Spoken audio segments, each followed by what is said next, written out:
Assalamualaikum warahmatullahi wabarakatuh. Mohon izin memperkenalkan diri. Nama saya Haji Muhammad Saud MPD dari SMA Negeri 7 Kota Bekasi. In this session, I would like to explain to you all about one materials in 11 classes.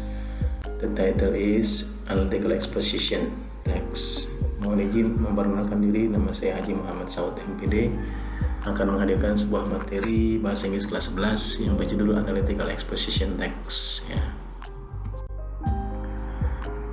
Daftar isi table of contents dari materi ini adalah: the first one is definition of the exposition text, the second the social function of exposition text, the third generic structure of the exposition text, language features of the exposition text.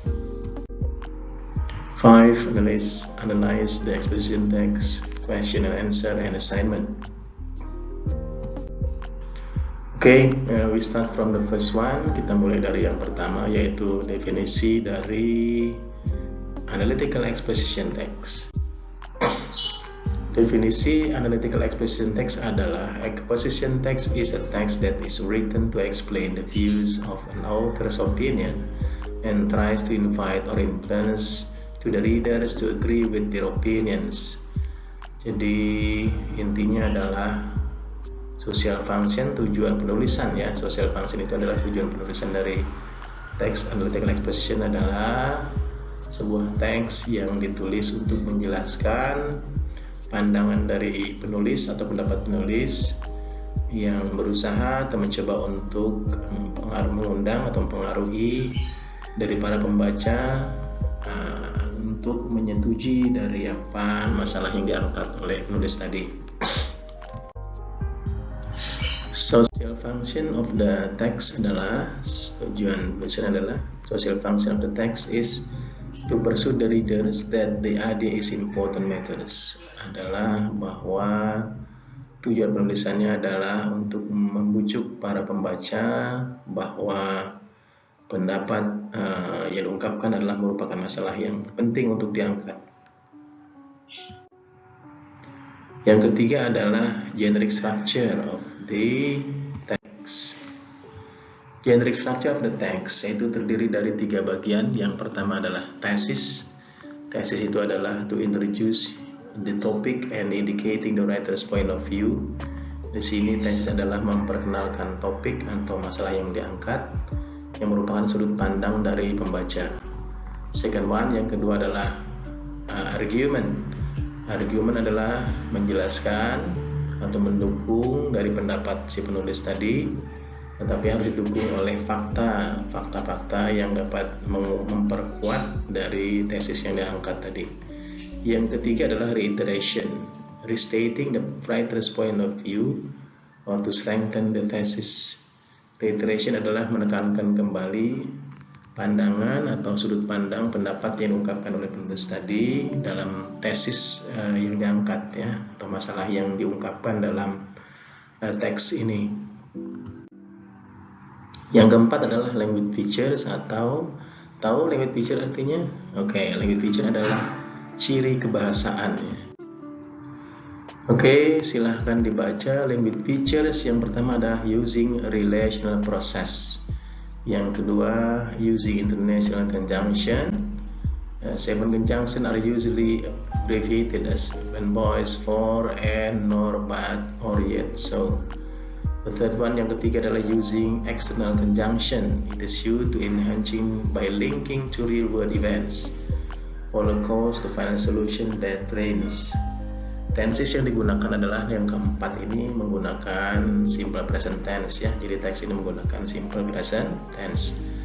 Yang kelima, 5, using compound and complex sentence, kalimat majemuk dan kalimat kompleks. Yang keenam, use word that link argument, such as ya, menggunakan linking argument seperti firstly yang pertama, secondly yang kedua, dan seterusnya. Reasoning through causal conjunctions such as in addition, furthermore, however, therefore, dan seterusnya. Ini tahu artinya ya. Silahkan dicari sendiri bahwa conjunction ini digunakan di dalam tenses analytical exposition text ini. Yang kelima, kita coba analyze sebuah teks ya dalam teks ini. Oke, the title, judul teks ini adalah The Importance of Breakfast. Pentingnya sarapan. Tesis, some people prefer to skip breakfast and use the morning time for other activities. Such daily pattern is not good for us. Breakfast has some beneficial effects for us. Apa ini yang diangkat masalah ini adalah pentingnya sarapan pagi ya. Ini some people prefer to skip breakfast and use the morning time for other activities. Such daily pattern is not good for us. Breakfast has some beneficial effects for us. Nah, ini tesis yang digunakan adalah bahwa masih ada beberapa orang yang menganggap bahwa sarapan itu adalah kurang penting. Nah, kemudian didukung oleh the second one, argument. Argumennya adalah firstly, having breakfast help us prevent overeating. People who had breakfast in the morning will keep their metabolism and stable and prevent them for consuming excessive calories for the entire days. Nah, ini argumen yang mendukung bahwa betapa pentingnya sarapan pagi tadi. Secondly, breakfast may prevent ulcer pain. It also prevents the recurrence of ulcers for those who suffer from it. Breakfast will keep the stomach filled with food so that it can neutralize stomach acid. Ini argumen yang kedua yang mendukung tesis yang pertama tadi. Nah, ini yang paragraf yang terakhir disebut reiteration. Nah, kita tahu bahwa adalah pengulangan, penekanan. In conclusion, breakfast is important to keep us healthy and energized to start the day. Ini adalah disebut reiteration ya. Dalam kesimpulannya, breakfast sangat penting untuk menjaga kesehatan dan untuk menopang semua aktivitas kita setiap hari. Nah, inilah contoh analisis dari sebuah teks analytical exposition ya. Saya ulang, ada 3 bagian. Yang pertama namanya tesis, yang kedua argument. Ini bisa beberapa bagian untuk mendukung tesis tadi. Yang terakhir adalah reiteration. Baik, saya hadirkan beberapa pertanyaan ya untuk memperkuat pemahaman kita semua. Silahkan dijawab pertanyaan ini di dalam hati untuk memperkuat pemahaman kita tentang pengertian analytical text ini.